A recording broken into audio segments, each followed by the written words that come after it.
Hey everyone, before we kick off the show, we wanted to remind you all that we now have a Patreon. That's right. With tiers starting at just $1, you can access a whole slew of Patreon exclusive content, like articles and even full bonus episodes. On the bonus shows, we'll be talking about anything and everything from retro video games, toys, movies, TV, junk food, anything we find interesting enough that we can't manage to squeeze into our normal shows. The Patreon will help to support us and keep the show going. So, if you have the means or the interest, please consider joining. You can find us at patreon.com/Leftover Pizza Club. And that's not the only way that you can support us. Something as simple as leaving a review for the show and subscribing will help us to keep growing and bringing you more content for years to come. And while we're at it, check out our social media, at Leftover Pizza Podcast on Instagram and TikTok, at Leftover Pizza Club on Twitter, and of course, if you join the Leftover Pizza Club group on Facebook, we'll send you a free sticker for joining. Lastly, you can check out our website, leftoverpizzaclub.com, for free articles, merch, and more. And as always, thanks for listening and enjoy the show. Damn, did we just crush that in one go? Damn.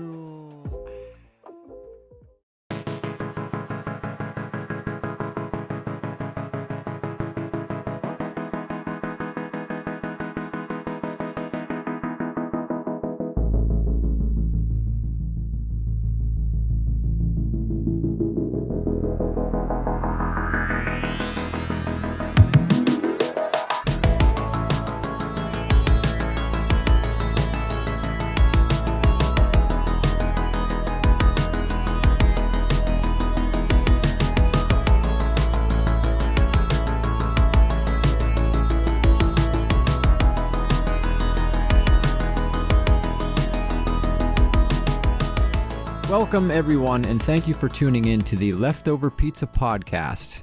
We've got a new topic that we haven't hit yet before, and I think this is going to be a great time.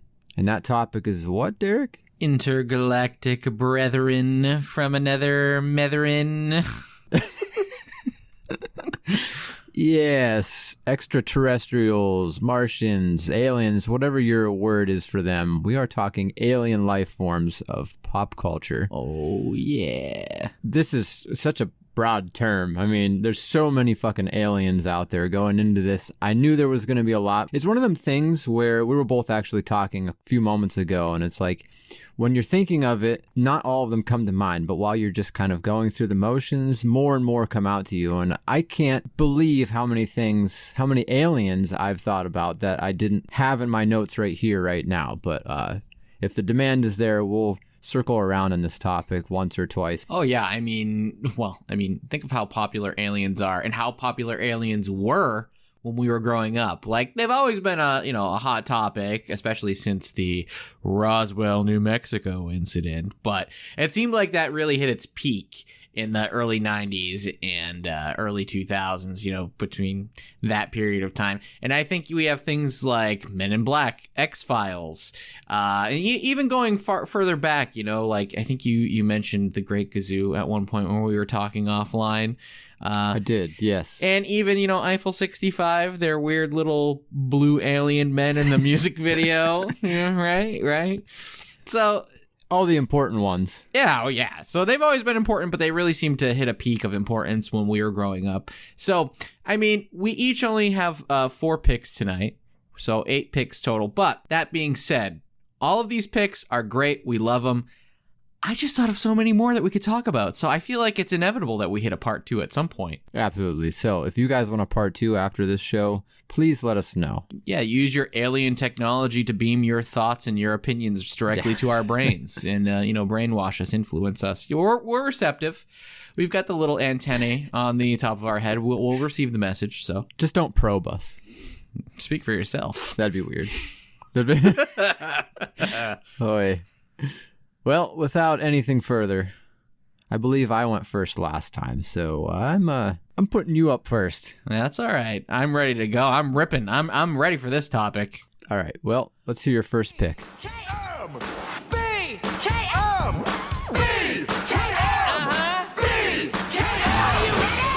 are the Martians, the butt ugly Martians. We are the Martians, the butt ugly Martians.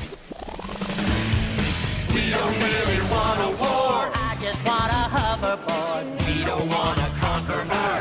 just wanna feel my girth. We are the Martians, the butt ugly Martians. So what you all just heard was the theme song for this little old show that only got one season way back in 2001, ended in 2002, called Butt Ugly Martians.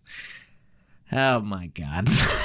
There's this was a wild pick. I didn't see this one coming, but I'm glad that you picked it because it gave me a reason to go back and, revisit something that I've seen everywhere, but didn't necessarily know exactly what it was. So I'm really excited to get into this one. Yeah, so I mean, just to start, again, you're a little bit older than I was, so this is probably, when this came out, a little bit past your age group. It probably wouldn't have hit for you, so you probably weren't watching this back then. You might have caught glimpses, but I can't imagine that you were sitting down watching this every weekend.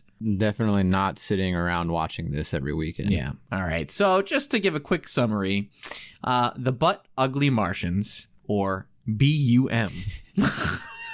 Yes, like it was like bum. Are you kidding me? Like we're on the tail end of that Nickelodeon gross out weirdness that we loved when we were kids, and this is being very blatant about the fact that they're trying to make a butt joke with the Butt Ugly Martians. Yeah. So anyways, the Butt Ugly Martians are forced to invade planets for the evil Emperor Bog. I just want to touch on that for a second. Why is it always an evil emperor? And why do they always have a fucking name like Bog or like Zerg? Bog or Zerg. Or like... What was the one from Fifth Element? Oh, man, you're putting me on the spot now. Is it Korg? Korg, like the keyboards? K-O-R-G. Oh my God. Yeah, I feel like his name is Korg or something. The dude with the weird black hair. He was the ruler of synthesizers throughout the universe and galaxy.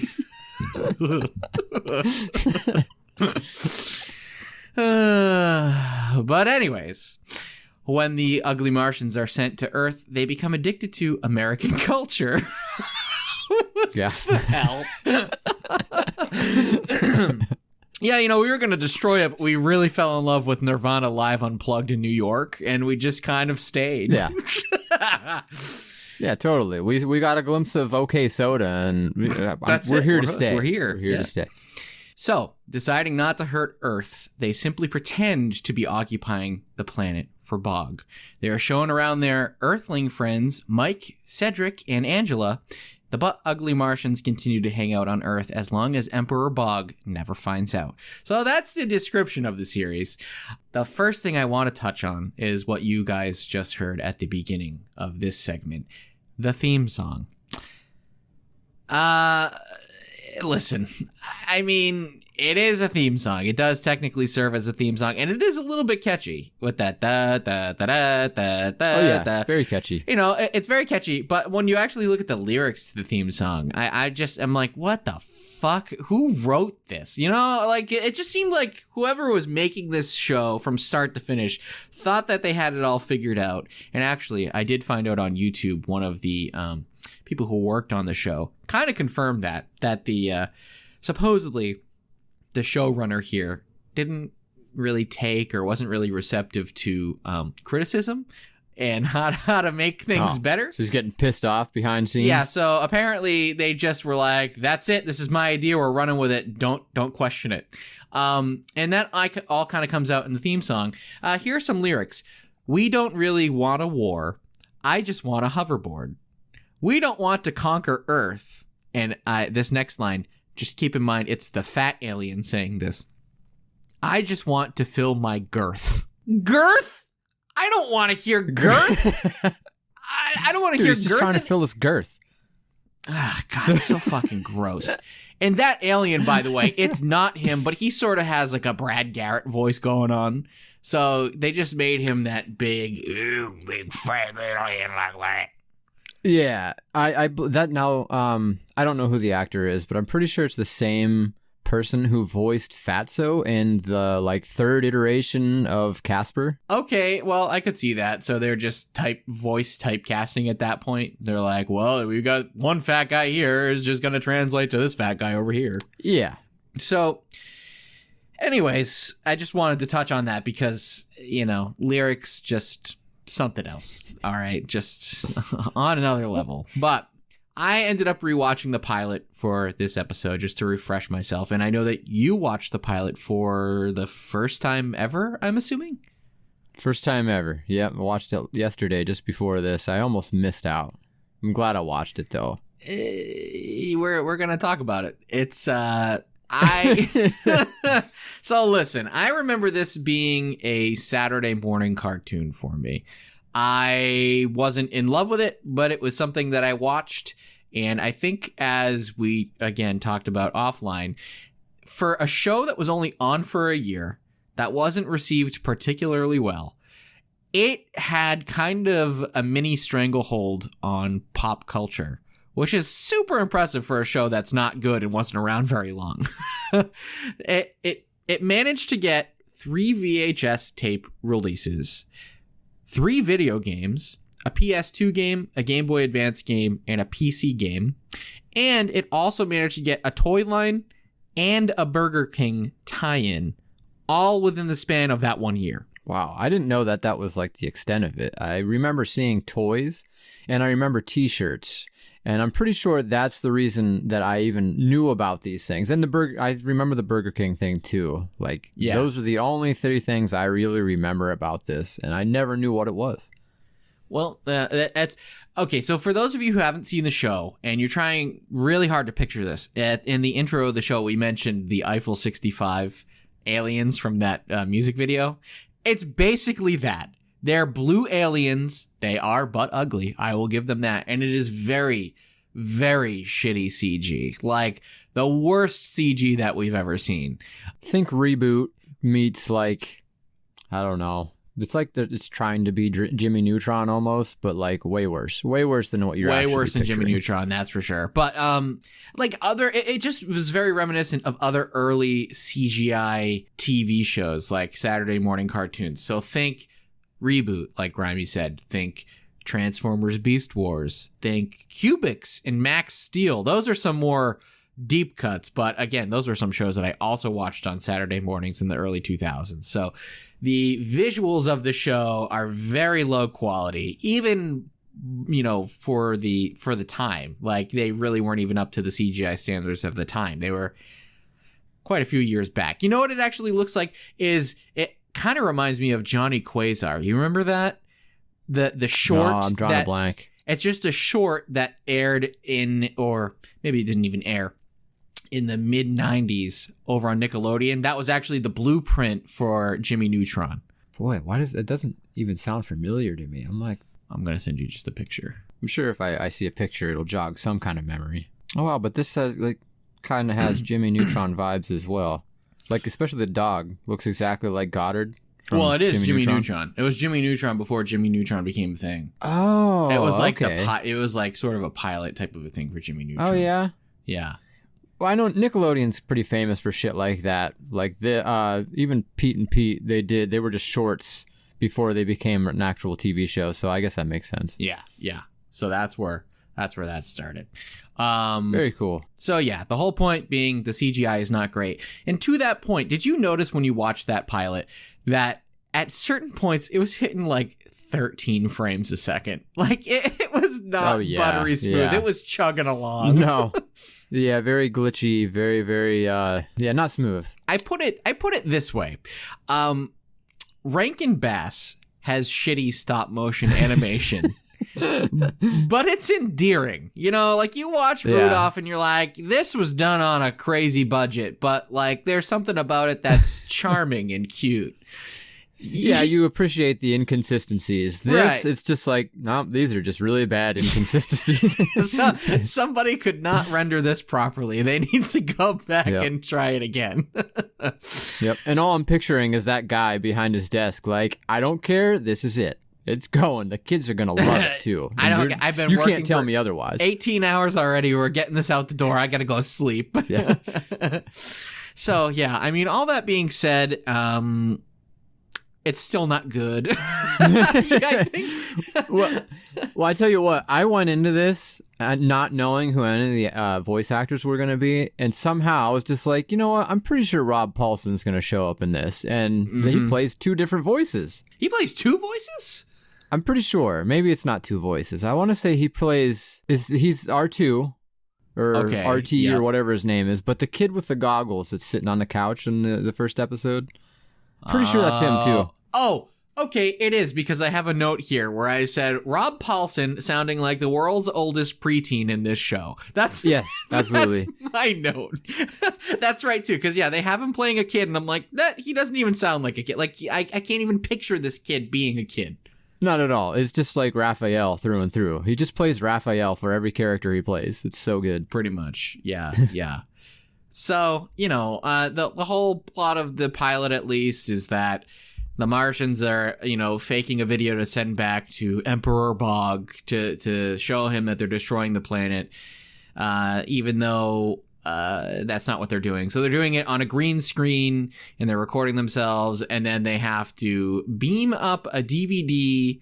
This is how 2000s it is. DVD. They have to go to their teen friend's house to beam up the DVD of the fake footage of them destroying Earth, because their satellite dish broke and he has satellite TV, so that's how they're planning on getting the DVD up to Emperor Bog. I don't know, man. So again, I think that But Ugly Martians, now that I've watched it again with fresh eyes, never a favorite of mine. Can't imagine that it was a favorite of anyone's. It was there to sort of fill a time slot of my Saturday morning when I probably just was enjoying the fact that I was watching anything at all. So, I don't know what you're talking about. I watched one episode. It's already my favorite. Yeah, that doesn't shock me. What do you mean? This is a cinematic masterpiece. How did this not win any, I don't know, Emmys? Daytime Emmy Awards? It's awful, but if I can go back and watch Reboot, I think I can watch at least one season of this. So, wow, you're gonna commit to a whole season. I watched the pilot and I said, that's it.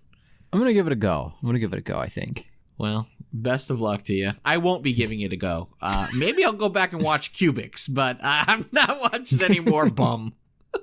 Recently, one of Subway's best customers suggested we offer our turkey breast sub with chips and a drink at a special price. He also suggested a name for this meal deal breakthrough: Abundant Food Consumables with potato wafers and enlarged fluid unit. Not bad, but we call it the Mass Quantities Meal Deal. It's for anyone who has a hearty appetite, or like my friend here, comes from France. Get a Coneheads collector cup with a Mass Quantities Meal Deal at Subway, the place where fresh is the taste. While supplies last. My first pick, I wanted to start this one off with a banger. I mean, it's hard following up with But Ugly Aliens, but But Ugly Martians? Is it Bum? Yeah, if you're gonna get it, you gotta get it right. It might be bad, but you have to at least get it right. Right. Okay, so it might not be able to compete with Bum, but I think they'll throw a hard fight, and that's Coneheads. Who doesn't like Coneheads? I used to watch Coneheads all the time. Did you ever watch Coneheads? Were you more familiar with the movie or the SNL skits by chance? Okay, so you said who doesn't like Coneheads, and I raised my hand. So that should be indicative. Listen, I will say, to be fair, I've never actually given the movie a go. But when I was a kid, and listen, my threshold for stupid was very high when I was a kid, and I loved classic SNL. That's how I'm going to preface this.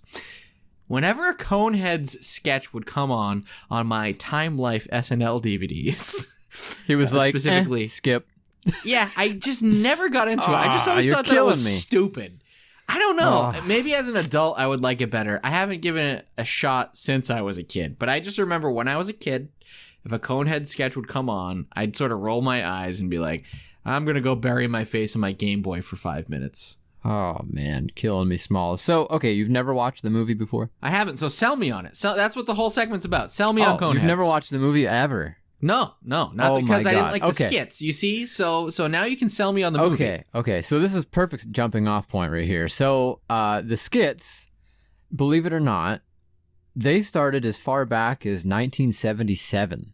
This thing has been alive and well for a very long time, like before I was born. So like, I'm just assuming, and I'm not familiar with the skits that much, to be honest. I've watched like one or two Not near as good as the movie, in my opinion. Same basic humor, but like they just amped this movie right up. Okay, see, that's fair because that's a common theme with SNL things. Like, Yes. I love Wayne's World. Yeah. I am a Wayne's World aficionado.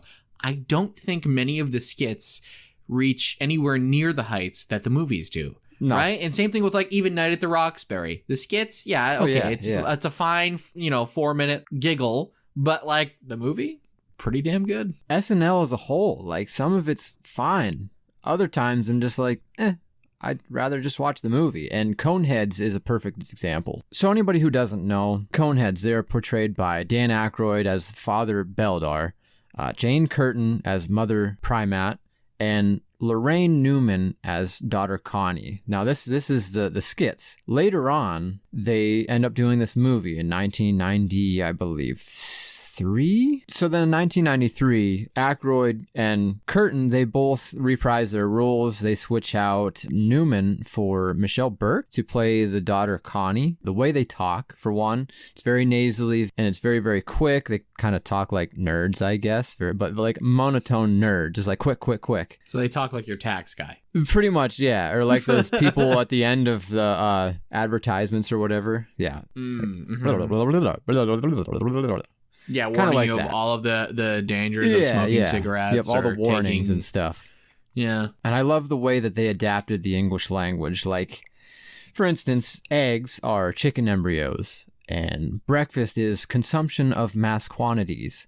Connie, the daughter, refers to her parents as parental units. I find that really, really comical. I love that everything's just so... Like they've Very broken literal. down very literal.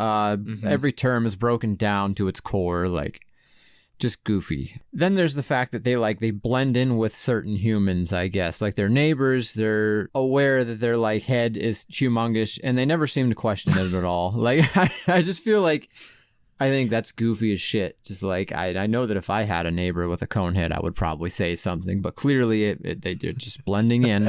Everything's fine. They can get jobs and stuff. Super weird. Yo, Patrick Starr, what the fuck is up with that 5 head? Yeah, I totally. can just hear you now. You're just yelling across your picket fence. There's one point in the film where someone they acknowledge how big the one guy's head is, like Beldar's head. They're like, dude, what's with the head? And that's it. It just like stops and then walks away. It's so fucking goofy. I just want to bring up the fact that the early 90s was apparently the peak of head humor, because not only are you saying that it was, funny and they're making jokes about the size of their head in Coneheads, but if we think back to So I Married an Axe Murderer, Mike Myers, when he's playing his dad, and he's talking about how big the kid's head is. Yeah. That thing's like an orange on a toothpick. Head, move. Oh, yeah. What else? The chewing gum. So there's one point where he's in a taxi with Sinbad and he's chewing a condom because Sinbad's he thinks in it's this? chewing gum. Yeah, Sinbad is in this. He's his first boss in the movie. He's I don't remember exactly. He like fixes small electronics or something. I don't know, he's like fixing a toaster in the one scene. Oh my god. All you had to do to sell me on this movie was say Sinbad is in it, and I'm there. Oh, so like other actors? Well, Sinbad's in there. Adam Sandler's in there. Like there's a slew of just random people that I never picked up on when I was a kid watching this. But now that I see it, I'm just like, wow, like all these fucking actors that I love, they're all in here somehow. I'm noticing your note here about Connie and her boyfriend. I guess that's another cameo. Yeah, Chris Farley. He's a pretty big character. I mean, he's one of the main characters. I don't want to say main character. He's a main side character, if that makes any sense. Supporting character. They have bigger appetites than humans, which brings me to this, probably my favorite commercial in the history of commercials ever. So in the movie, Connie and Ronnie, who is played by Chris Farley, they go to Subway. Connie picks up this 12-inch sub and just fucking scarfs it. I remember seeing this as a kid. I was like, I think I can do that, and like failing miserably. I'm like, no, this will never work. I don't even understand. And I remember asking my mom, like, is that a thing people can do? And she's like, no, this is a movie. You're an idiot. So naturally, Subway takes full advantage of this. They do this whole tie-in, and the commercial starts that this guy, the Subway claims they recently had one of their best customers suggest this new meal. They offer their 12-inch turkey breast sub with chips and a drink at a special price. They also suggested that they name the meal Abundant Food Consumables with potato wafers and large fluid unit, which is just fucking amazing. I love it. Gross. I don't ever want to hear the term fluid unit again. Fluid unit, right? Yeah, it's super I never fucked want to up. hear that again.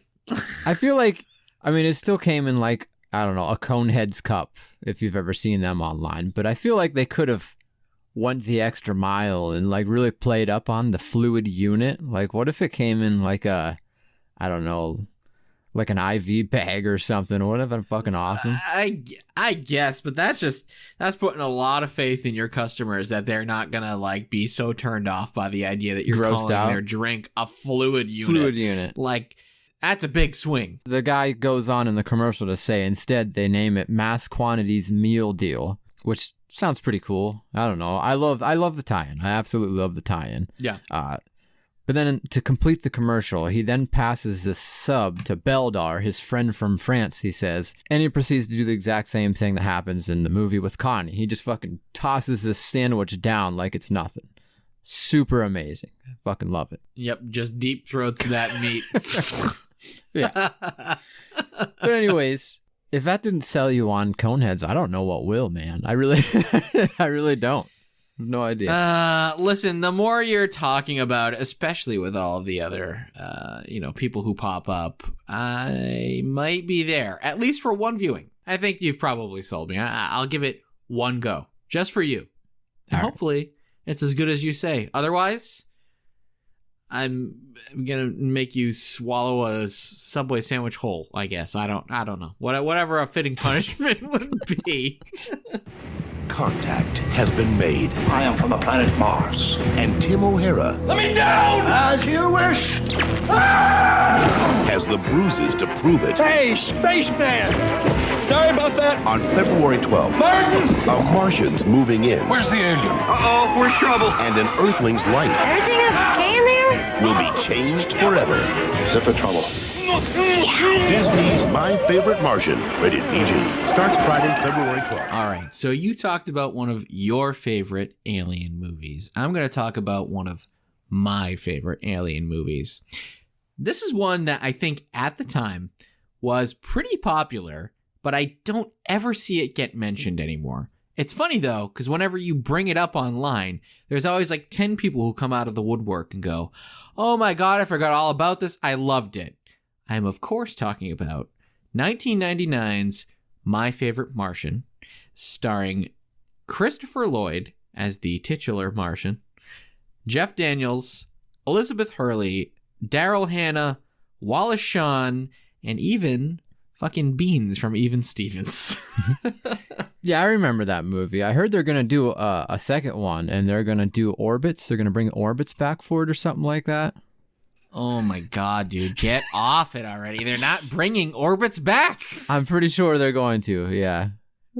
Oh, yeah. Your inside source is telling you Yeah. that it's coming back. Yeah. Yeah, he drinks that lava lamp. Yeah. Okay. I was going to say there's a way to tie it in. There's definitely a way to tie it in. So, anyways, before we get into the movie and why it's so good and why I love it, I'll give a little bit of a synopsis here. Life couldn't get much worse for news producer Tim O'Hara. That is Jeff Daniels' character.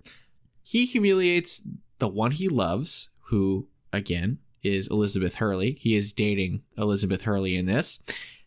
Brace Channing, that's her name, and ends up getting fired by her father. Then, a Martian from Mars arrives in his home. The Martian adopts the name Uncle Martin and becomes friends with Tim while he fixes his ship. Because, again, the ship crashed. Unaware to Martin, Tim actually wants to reveal him to the world, but can he actually do that to his new friend and quote-unquote uncle?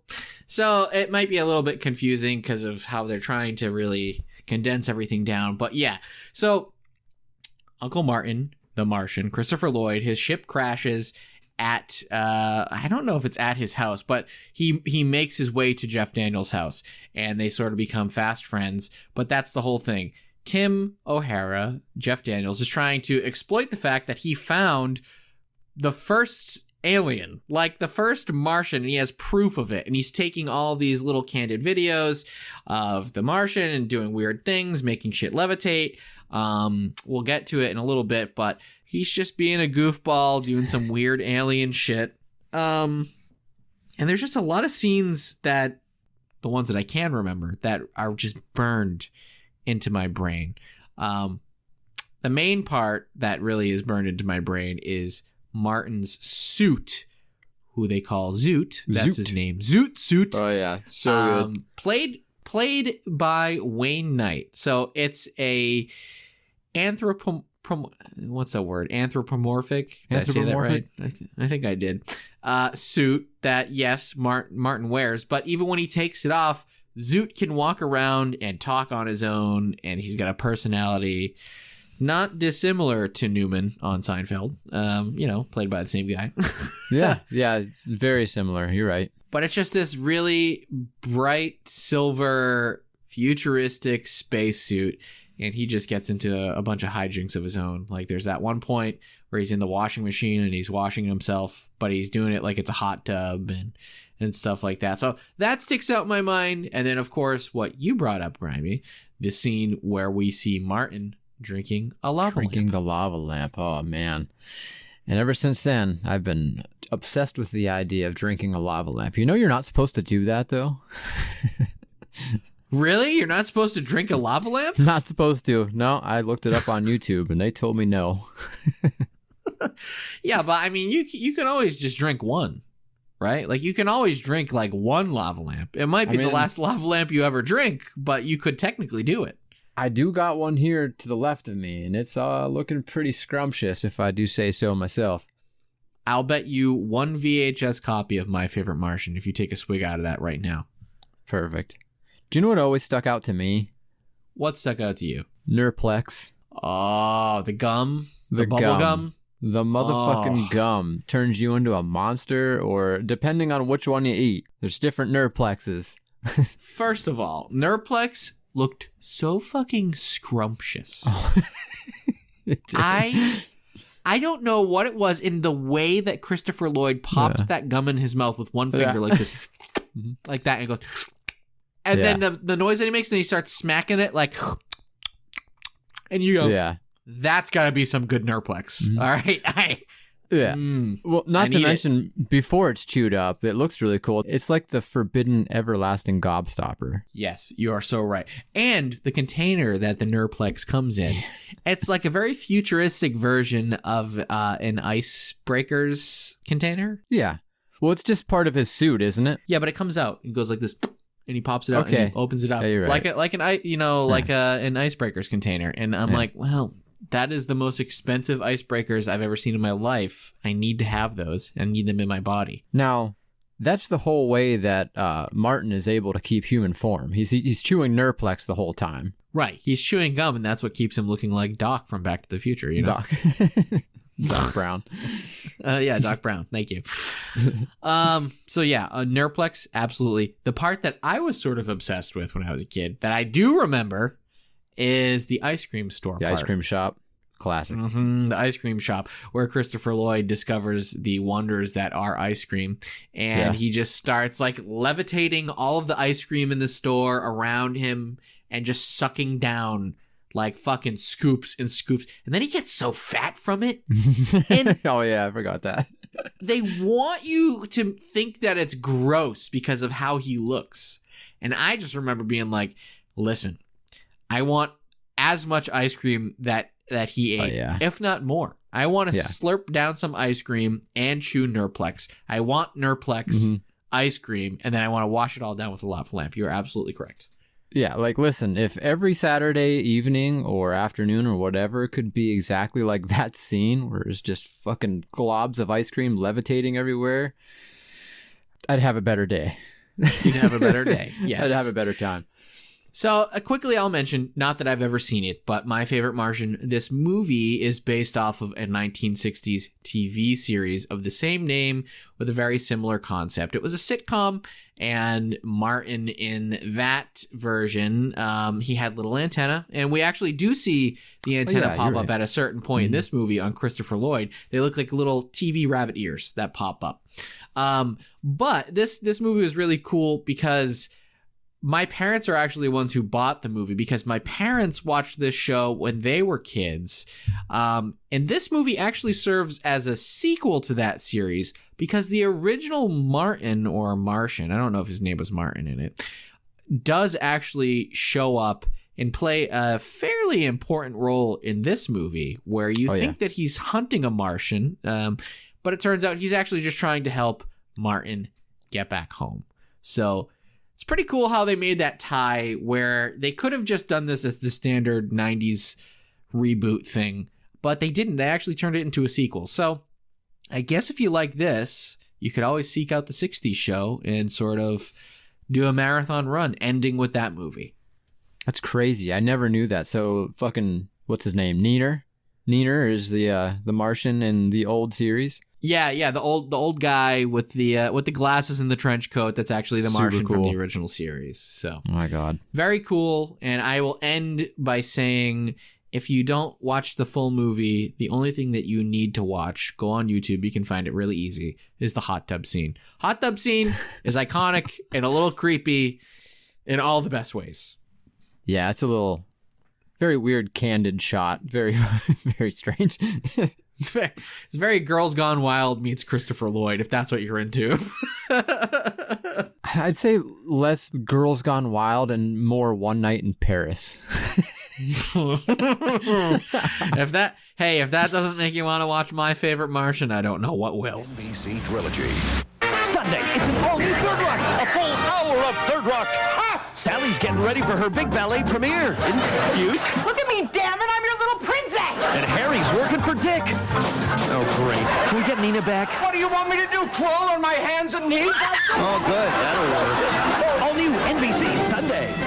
All right, Derek, my next pick is the Solomon family from Third Rock from the Sun. Oh, yeah.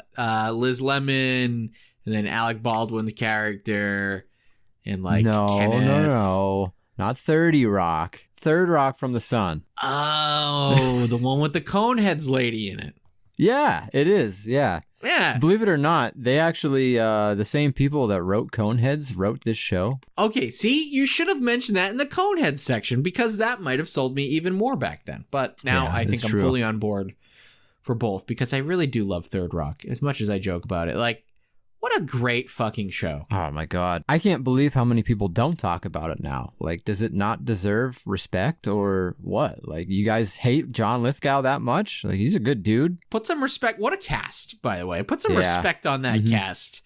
John Lithgow. Yep. Kristen Johnston, French Stewart. My favorite, fucking French Stewart. That man does not get enough respect. Yeah. And of course, Robin, or, you know, he played Robin, right? He was Robin in fucking Batman. Technically, whatever. He was technically Robin in The Dark Knight Rises there. Yeah. Joseph Gordon-Levitt. Yeah, what an awesome show. Perfect cast, I agree. Perfect evening TV show. I remember watching this all the time. It was an NBC show from like 96 until 2001, but this could have easily fit in like a TGIF kind of thing. Just perfect sitcom vibe. Really, really enjoyable show. It's got very similar vibes to the Drew Carey show, which it's like a standard sitcom until it's not. Like, you know what I mean? Because sometimes the Drew Carey show got weird too. Do you remember the Looney Tunes crossover that Drew Carey did at one point? I don't remember that. I'm going to have to send it to you. But basically, they did a live action cartoon blending thing like Roger Rabbit, where Daffy Duck shows up at Drew Carey's office, and the two of them are going back and forth.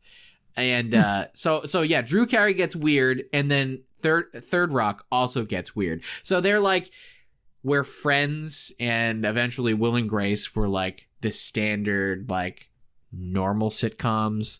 These ones were like, we've got a fucking concept, and we're getting crazy with it. Oh yeah, and they do. They absolutely do. So, If you haven't seen Third Rock from the Sun before, the Solomon family are a group of 4 aliens on an expedition to Earth, which they consider to be a very dumb and insignificant planet. They pose as a human family to observe the behavior of human beings. So Rick Solomon, he's a teacher. That's the character who is played by John Lithgow. And Tommy, who's played by Joseph Gordon-Levitt, he's a student. He kind of observes the child aspect of human being life. Sally, played by Johnston, she's the only female out of the 4, so like she just kind of does female things, and French Stewart's just there to get funky for the most part. He's really French Stewart's just an idiot, and he's embracing being an idiot. You know, he's just like a TV watching, snack eating weirdo who just does offbeat things all the time, and I love him for it. I think, what's his name? Harry Solomon. Oh my god, he always has that big fucking furry jacket on. Oh my god, best character ever. What a choice! What a creative decision that they made. All the better for it too. So they chill out on the roof and look at the stars every single night, and their leader is a big giant head. But perhaps the most interesting thing about them is they're aliens, but you never see them in alien form. And like, you know, I know a lot of people, they remember seeing this genie movie with Sinbad, and Berenstain Bears were all completely different named or whatever. Like they had an EI instead of an AI or whatever.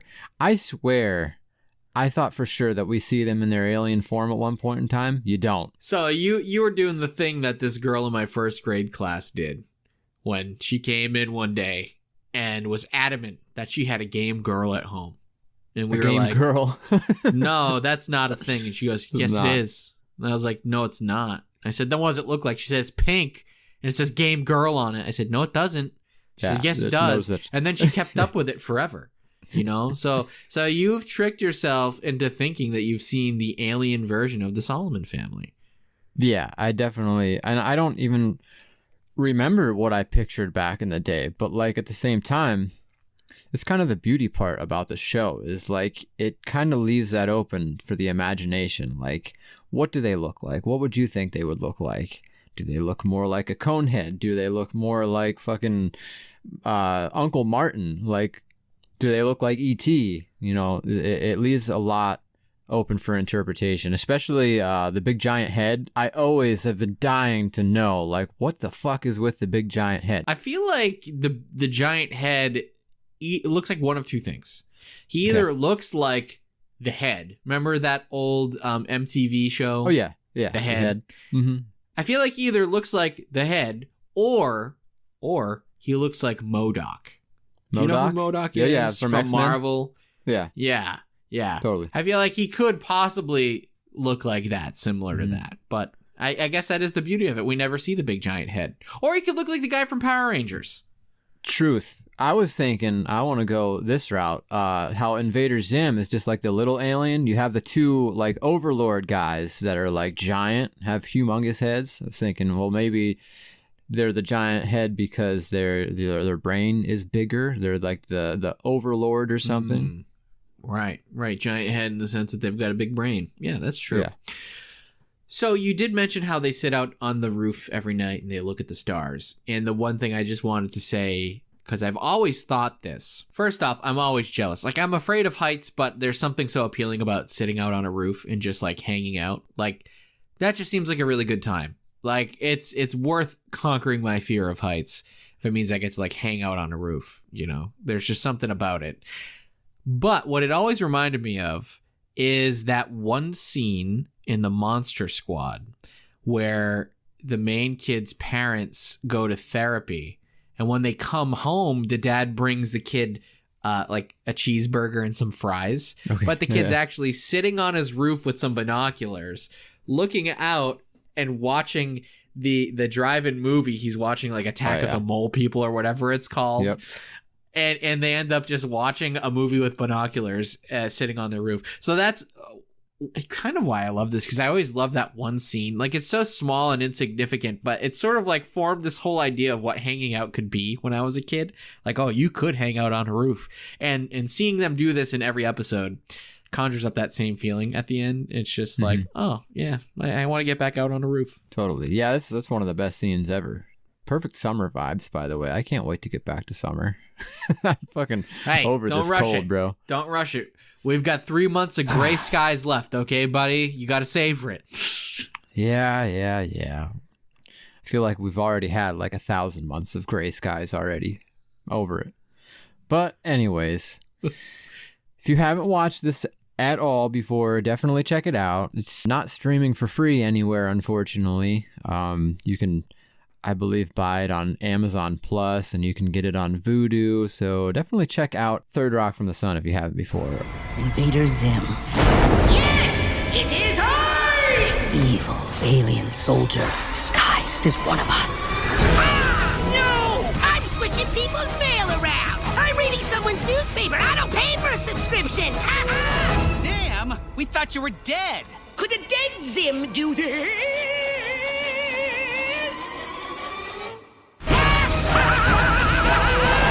I'm so incredible, even I don't know everything I do. Okay, so when you were talking about Third Rock from the Sun, you mentioned Invader Zim, which is funny because that's actually my pick right now. Invader Zim right now. I don't know. Not very Is smooth, it right but now? It's right now. It is right now. Right now, it is your pick right now. Well, I can't wait to hear about it right now. I mean, I don't even know where to begin with Invader Zim. I just have such a long history with this show and eventually comic book. And I've just loved it since it debuted all the way back in 2001. So it was created by Jonan Vasquez. I believe I'm saying that right. I never know how to say his name, but I'd say that's about right. Yeah, that's about right. So he created some other comics before this. Johnny the Homicidal Maniac. That's where it all started, I believe. Did he do Squee? I was gonna say he did Squee, right? He did Squee. And Squee, I believe, was a spinoff of Johnny the Homicidal Maniac. Yeah. And eventually got to another one, which I haven't actually dipped into yet, called I Feel Sick. But I've heard good things about that. And honestly, good things about all three of those. If you haven't checked out Johnny the Homicidal Maniac, please do. It's just, he was writing it when he was a teenager.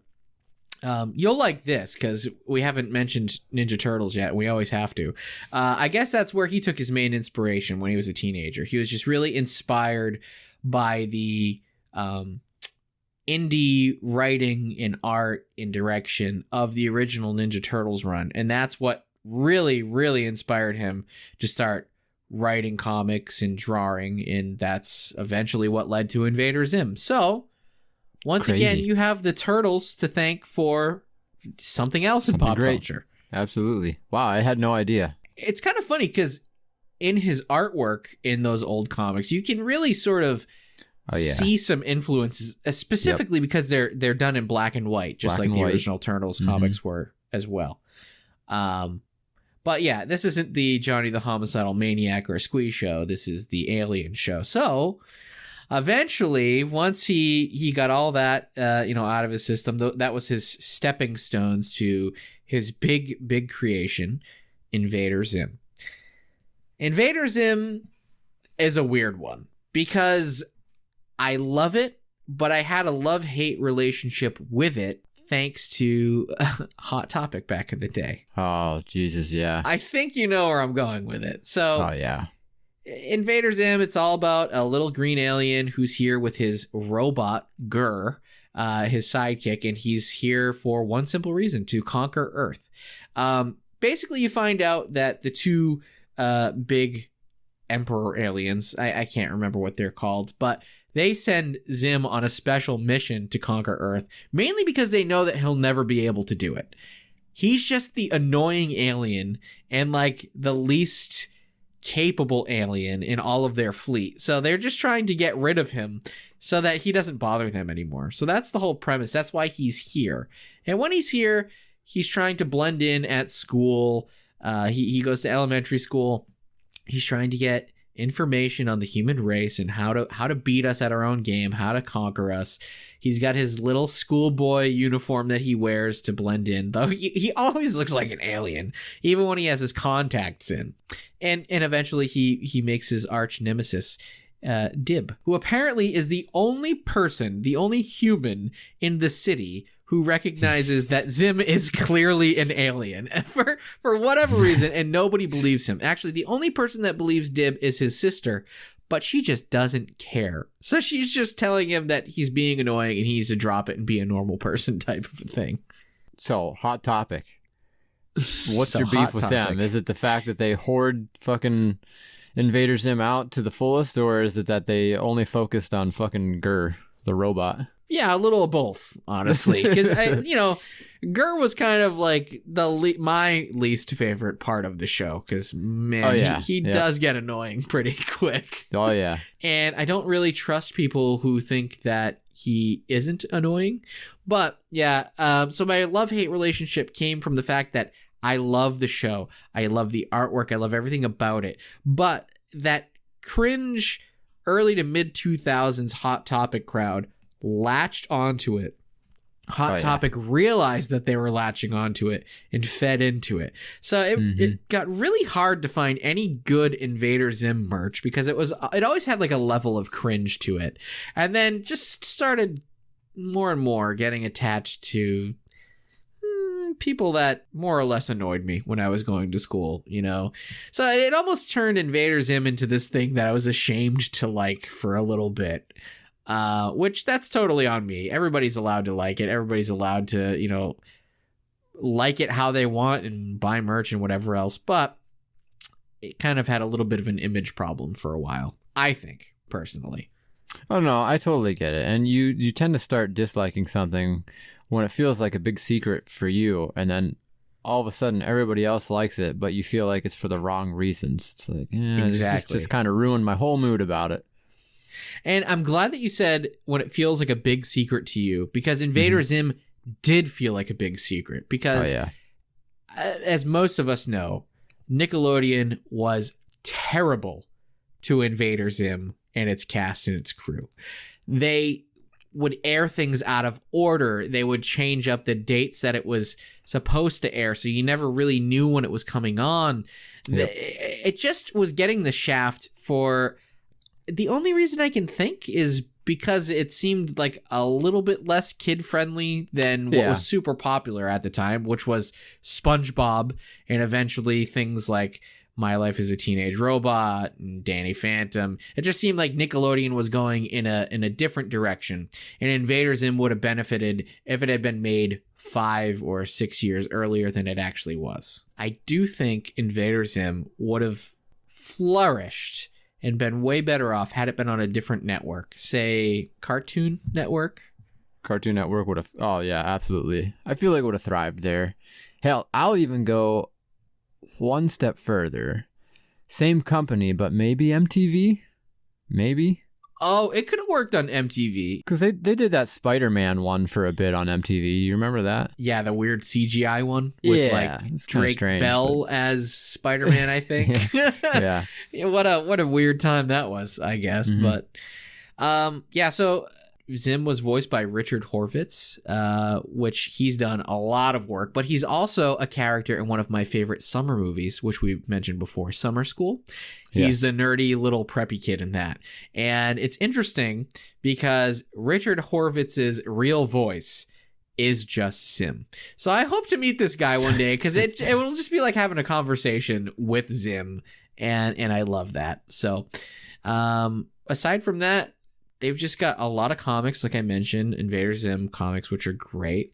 And a couple of years ago, they actually adapted those comics, at least for part of the story, into one big old Netflix movie called Enter the Florpus, which, if you haven't seen it, is excellent.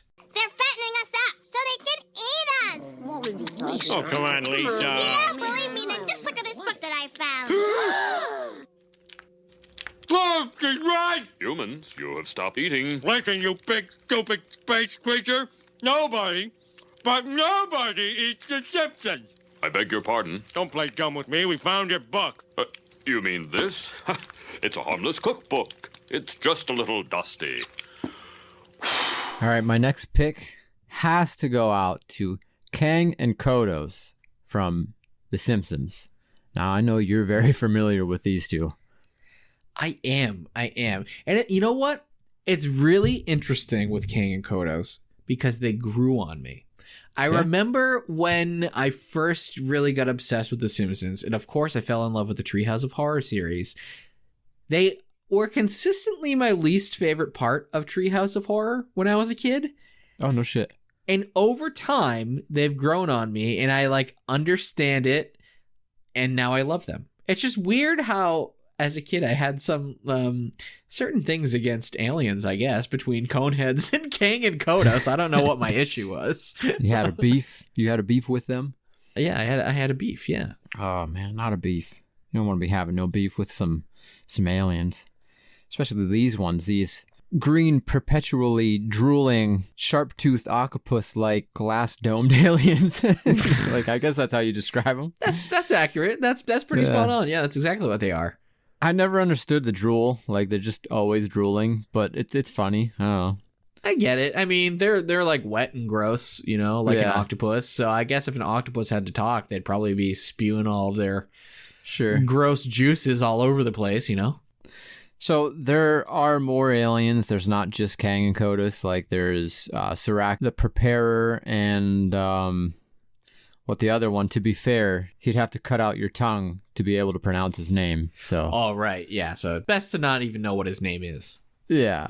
But Kang and Kodos, they seem to be the ones in the spotlight when it comes to any alien stuff in The Simpsons. These guys are amazing for two reasons. One, by design. I love their design. I think they look really awesome. Definitely, I would say a pretty original depiction. I haven't really seen any other aliens that have this octopus look to them. I'm sure there is, but... Not quite that way, though. Yeah, they've just got those giant heads, the big old mouth, and one single eye. It's just very Matt Groening, He looks like if Layla from Futurama went wrong. Stepped in something that she shouldn't have. Exactly, yeah. Mm-hmm. Just a little bit of ooze. And I love the domes, the glass domes over their heads. I think that's a great touch. Yeah, they just seem very impractical. You knock that against the wrong thing, they're just going to shatter. Yeah, absolutely. And two, they are perpetually ingrained in Halloween. Their first appearance was in Treehouse of Horror from season 2. That was the first Treehouse of Horror, right? Right. Yep. Exactly. When Homer gets sucked up into the spaceship, and then the rest of them follow. Tractor beams. Yeah. And they appear on every single one. So that's we're up to 30, 32? I don't know, somewhere in between there. I think we just hit 31 last year, 31? If I'm not mistaken. I believe. Okay. Yeah. See, now it's great that you bring it up that they're perpetually ingrained in Halloween, because I think. And go with me on this. I think that's why I wasn't crazy about them when I was growing up, because when I was a kid, I had these I was very set in my ways about what I thought or how I thought things should be. I mean, nothing's changed, obviously. Again, with me watching The Shining only when it snows and things like that. But what you're saying is aliens aren't Halloween. But now I get it and I'm okay with it. But when I was a kid, I was like, it should be like vampires and zombies and Frankenstein. And fucking jack-o'-lanterns and bats, not... And it always felt weird when aliens popped up, no matter what aliens it was at Halloween, because that, to me, at that point in time, didn't feel like it was very Halloween. But now I'm very accepting of it. I can vibe with that, because we, everybody knows that we do our Halloween yard haunt every year. I actually was suggested by someone to do an alien setup, and I was just like, no. But I could see it. I think it would be cool, but I don't ultimately think that it screams Halloween either. But now I see how it fits, the sci-fi aspect of Halloween. I don't know. Yeah, exactly. It fits, and especially now that you've had 30 years of these characters popping up at Halloween, it sort of conditions you a little bit to be more accepting of that idea. I think probably my favorite appearance of them is within that first Halloween Treehouse of Horror episode, where they were the second segment out of 3. Hungry Are the Damned, I believe it's called. So there's these aliens. They're from Rigel 4. They speak Rigelian, which just happens to be coincidentally exactly like the English language. The Simpsons, they're having, they're doing like a barbecue or whatever in their yard, and these aliens come down, they abduct them. It's really funny. They each one of them gets sucked up into the tractor beam, and it takes 2 tractor beams to suck up Homer Simpson. And he's just because he's so fat. Yeah, it's really funny. The story goes that Kang and Kodos want to take the Simpsons to their home planet Rigel 4 for some epic feast, and we're not certain throughout the entire episode if that means they're going to take them there for like a big buffet, or if they're going to take them there and they're going to be the buffet.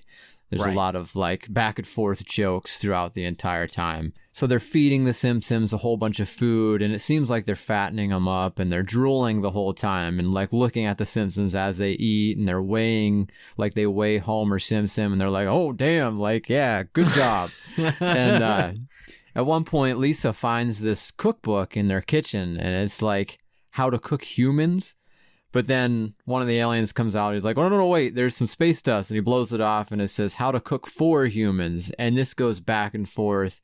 I think the second part, it's like how to cook 40 humans. And then it's like how to cook for 40 humans. And eventually the jokes stop, and the aliens are like, wait a minute, you guys thought we were going to eat you? Like, we're offended, and we don't care about taking you to our awesome planet or anything for this big buffet. We're just going to take you back. And just kind of ruins the whole moment. I just like how at the end they're like shaming the Simpsons for not having trust in them, and they're like, you would have been treated like gods on our planet, but you'll never know what that's like because you blew it. And then Marge is pretty like, much. You don't have to be so rude. Something like that.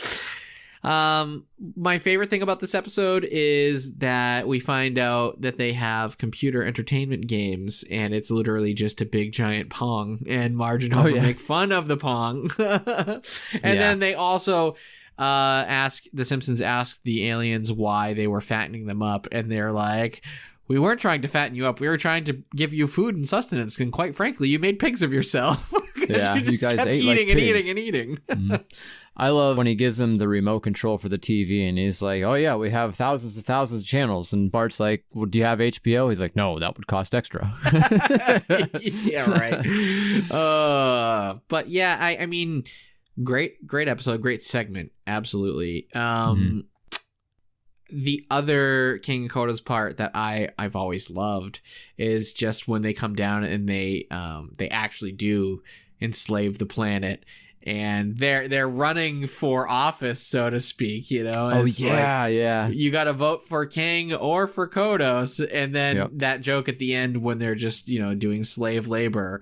And Homer says, don't blame me. I voted for Kodos. You know what's funny? I'm glad you said that, because there's a band that actually named themselves IV for K. I voted for Kodos. Oh, that's They were a ska awesome. band back in like 2001. Oh, you're speaking my language now. Dude, Simpsons, King and Kodos, ska band. I'm there, brother. Absolutely. So shout out to IV for K.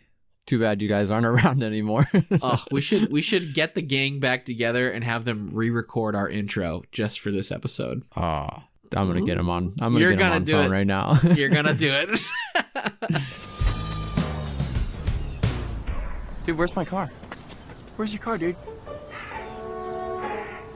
Dude, where's my car? Where's your car, dude? Dude, where's my car? Where's your car, dude? Did I drive last night? Yeah, I think so. Really?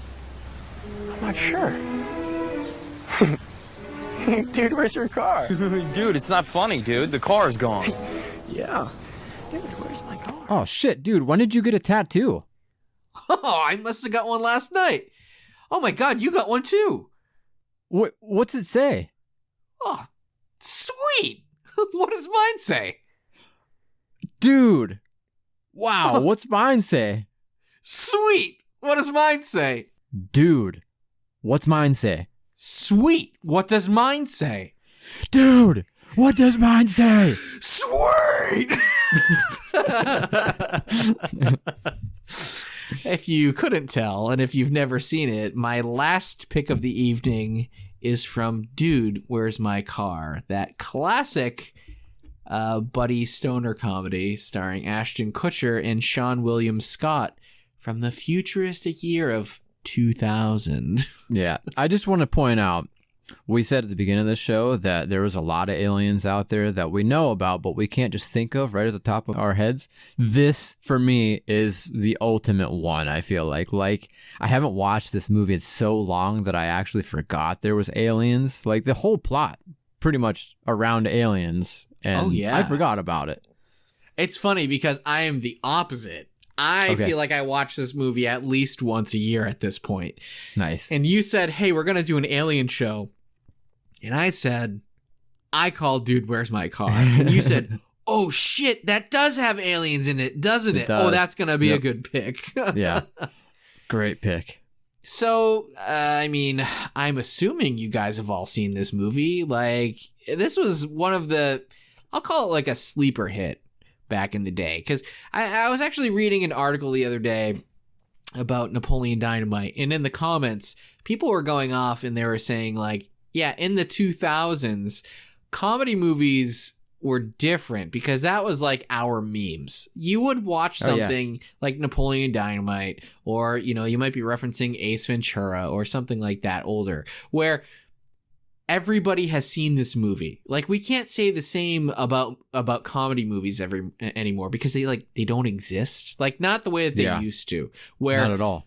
A comedy movie would get released into theaters and everybody would go see it, kids and adults, and especially the adults, because it was like the water cooler thing, right? Like, that's why Borat is the big joke, my wife, because everybody and their brother went out to see Borat when it came out, and they would hang around the water cooler, or they would show up in the office and they would just quote Borat. But that's what you did back in the day. You'd see these movies so that you could watch it and laugh, but also quote it for everybody forever. Because you would just say a quote and just assume that everybody had seen it. And that's how you would break the ice, or that's how you would, you know, make a fast friend, well, whatever it might be. And Dude, Where's My Car was sort of the epitome of that at that point in time. I think I was in first grade when it came out, so I didn't see it right when it came out, but I knew about this movie. I knew all the jokes from this movie years before I'd ever even actually popped it in for myself, because it became that big cultural comedy movie at that point in time. Yeah, this is a good one. I remember my brother brought this home. I don't remember if he worked at this VHS shop or if he just stopped there often. I really don't remember. But he brought this home, and I remember hearing kids at school talking about this movie, and I was like, oh, we'll watch it. And had no idea it was going to be one of the best fucking movies ever. Like, oh, man, Ashton Kutcher and, oh, man, what's Sean Stifler? Stifler. Seann William Scott? Seann William Scott. Like, I miss any comedy with Seann William Scott in it, to be honest. And to put Ashton Kutcher with him, like, that was a match made in heaven. It really was. So this was at the time when, again, we just mentioned it, but American Pie. That was like the hottest thing going, and so wasn't that 70s show. So to take two of like the most iconic, goofy actors from those respective series and mash them together in one stoner comedy, and what I can only describe as a way less smart, a way more dumbed down version of Wayne's World. It's just a recipe for success. A very, very quotable movie too, by the way. Like, every inch of that movie is quotable. Shibby, dude, sweet, dude, where's my sweet car? Yep. Zoltan. And then. Yeah, I mean, so we already mentioned it. Jesse and Chester are played by Seann William Scott and Ashton Kutcher, and their girlfriends, the twins, Wilma and Wanda. One of them is Joey Tribbiani's youngest sister. You'll forgive me, I've forgotten her name. But Jennifer Garner is the other one, which is kind of crazy that she pops up in a movie this stupid, you know, because you forget that Jennifer Garner wasn't always like an A-list celebrity, and neither was Ben Affleck, to be fair. before their relationship. But either way, yes, super quotable movie. And it all starts because the two of them got super wasted the night before and they threw a party at their girlfriend's house, the twins' house, and totally wrecked the house. They wake up, it's their anniversary, so they go to hop in the car to drive over to the girl's house to help clean up and give them their anniversary presents, only to find out that the car is missing. Hence, dude, where's my car? So the whole movie just keeps playing out, and because they were wasted and blackout drunk the night before, they keep finding out things that they did the night before until eventually it all crescendos at the end when we find out that people that they've met along the way, like these 5 hot alien chicks, or, well, at the time we don't realize that they're aliens, but these 5 hot chicks turn out to be aliens.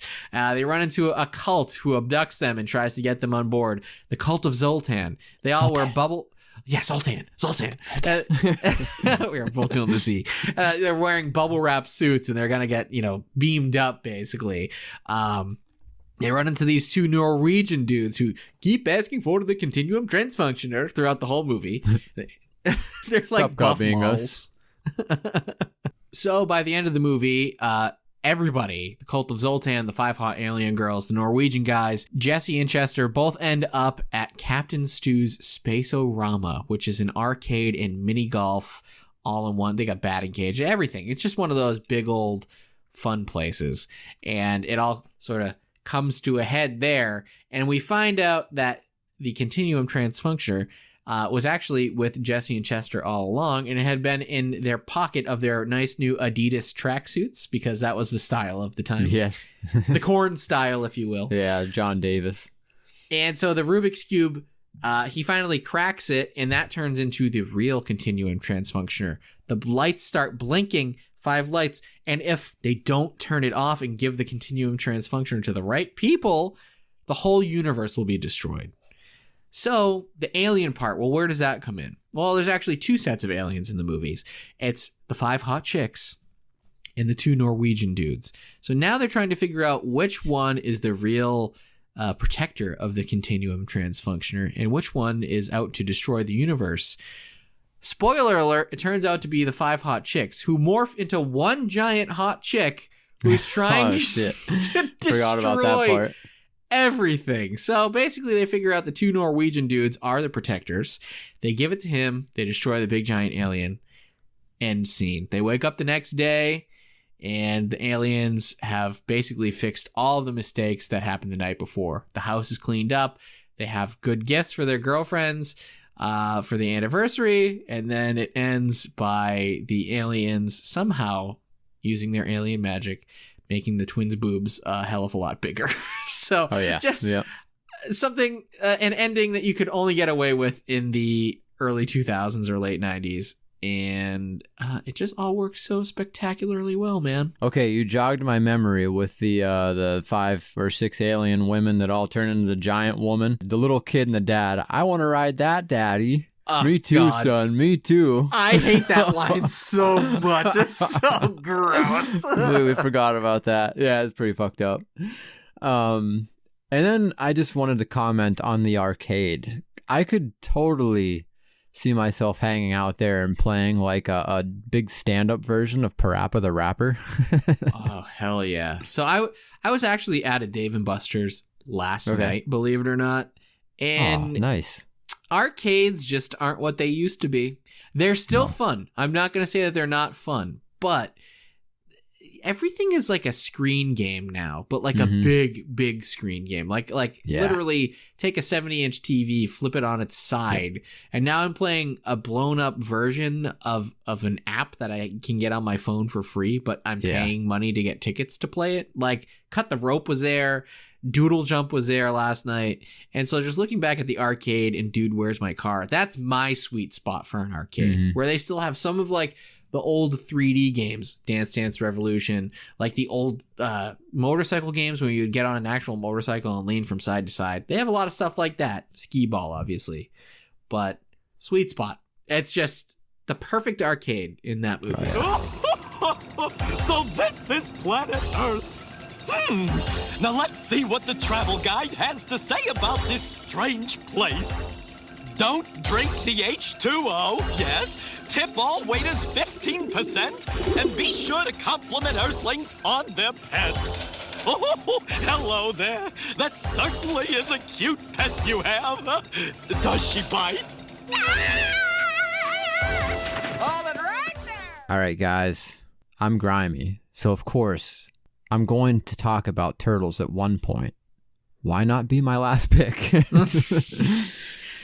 Yeah, I can't say I'm surprised by this, but it's a very interesting pick nonetheless. I really did like this. You made me watch this episode.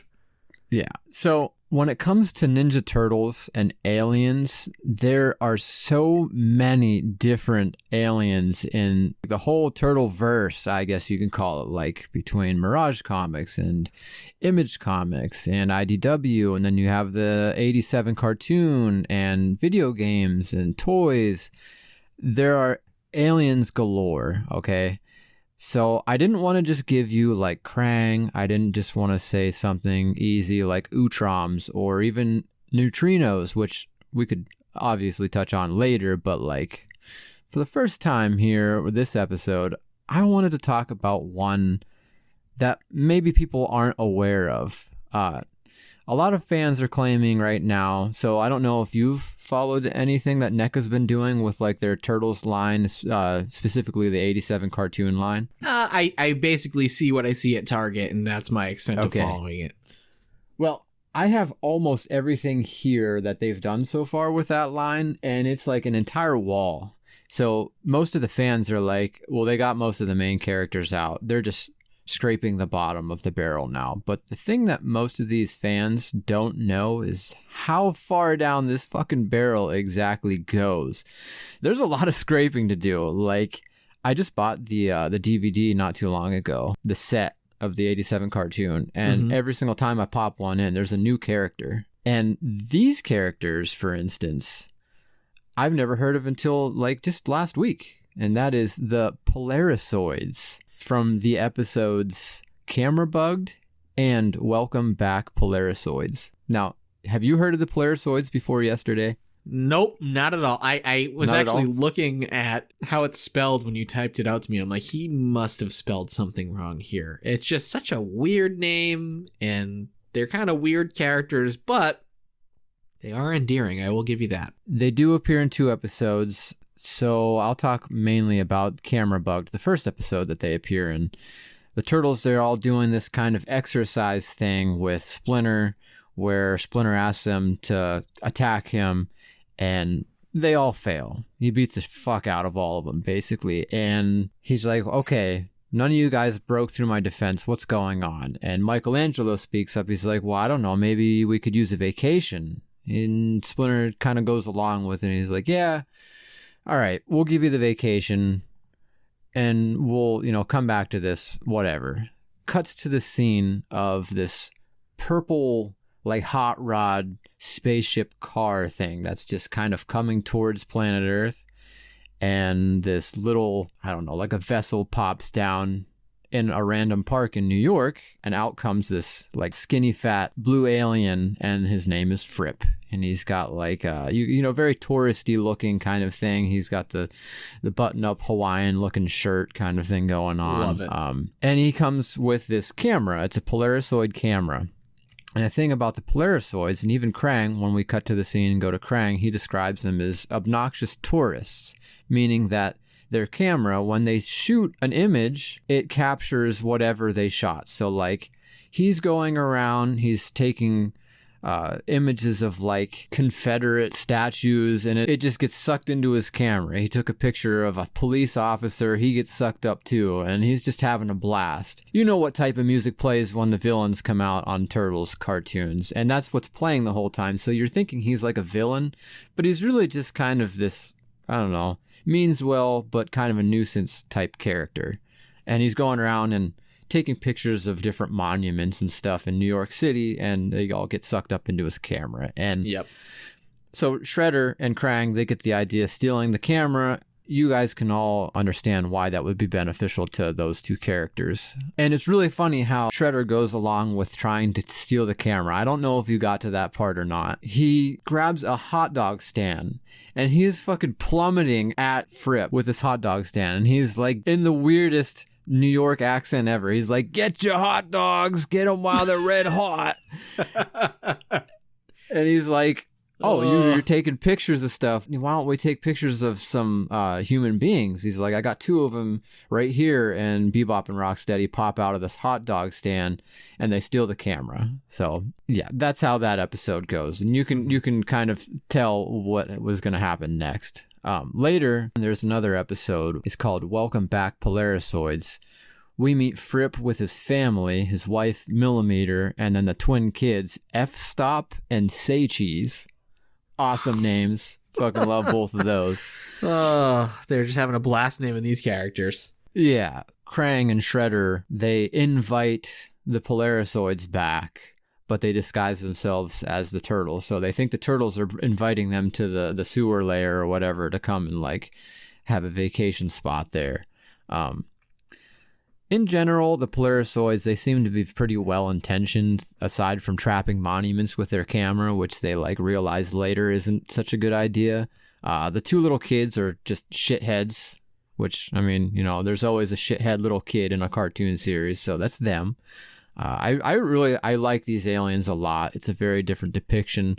It's typical 90s TMNT stuff. Their fashion is kind of all over the place. They're all wearing the very colorful Hawaiian style t-shirts, and, you know, they just want to have a good vacation, and things just get fucked up every time they try. Yeah, they kind of have a Cousin Eddie and his family thing going on. You know, totally. They're just always a tourist for some reason, even if they aren't a tourist. And yeah, they're just fucking things up every time they turn a corner, basically. And I just want to say, the dad Polarisoid, I love his voice. We were talking because about this he talks earlier. like this. Yeah, he sort of talks like this. And we were trying to place it.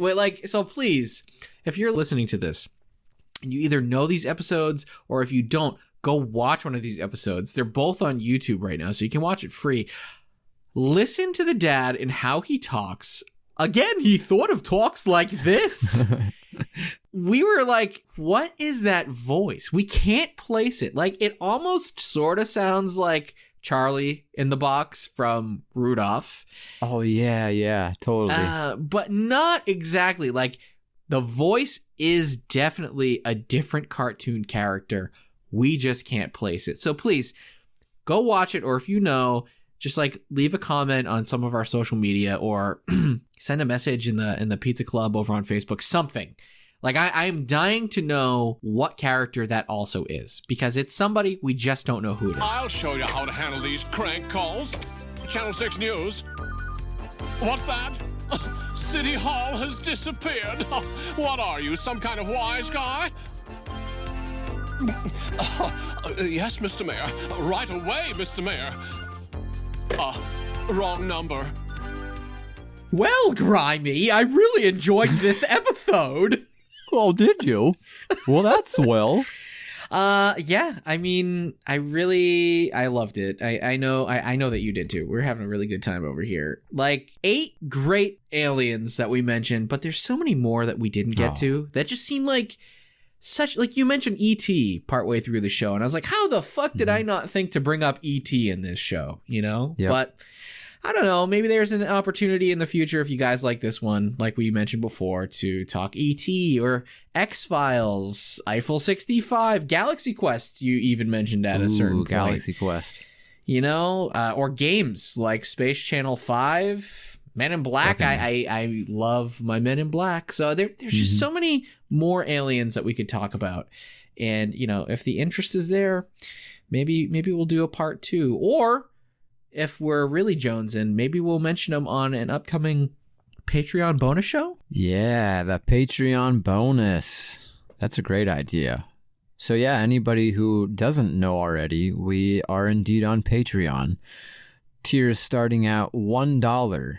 You can get yourself a couple of exclusive articles that will not be featured anywhere else. $3 will get you one sweet bonus show a month. Yep, that's right. $3 for a bonus show, $1 if you just want to read the articles. Grimey just did a really great article about some old expired foods that he found in his basement that are discontinued, like Butterfinger BBs and the Hubba Bubba Bubble Jug. So if you want to look at some cool pictures and read a nice exclusive article, you can head over to patreon.com/leftover pizza club. Either $1 or $3 a month. It's not going to break the bank, but you're supporting the show and you're helping us keep pushing on and make more full episodes. So just think about that. $3 a month, you get a bonus episode in addition to the 2 full free episodes that we've been putting out for going on 2 years at this point. So if you like us and you think we're worth it, it's there. And there are other ways that you could support us too, like reviewing us on Apple or whatever app that you're using, subscribing, all that little stuff helps us quite a bit, more than you probably know. Oh yeah, there's a lot of you out there. We can see the numbers who listen to us but aren't subscribed. If you subscribe, all you're doing is getting notified that we have a new show out. That's kind of helpful, right? But yeah, I get it. Maybe you're following us on our social media over at Leftover Pizza Podcasts on Instagram and TikTok, or Leftover Pizza Club on Twitter, where we do announce our new shows, and maybe you're finding out that way. And if you're not following us there, I mean, what are you doing, man? Come on, it's free and we post up pretty pictures all the time. We do have a website, leftoverpizzaclub.com. Free articles, merch, all kinds of other good stuff. If you haven't hit there before, do yourself a favor. Click that link. Go check some stuff out. Hell yeah. But with that, get yourself a free sticker over at the Leftover Pizza Club on Facebook. And I am out. I'm Derek. And I'm Grimey. And you have just listened to the Leftover Pizza Podcast. Thank you and good night. Nanu nanu and all that alien junk, am I right? E.T. Fun home. Shut up, penis breath. Penis breath.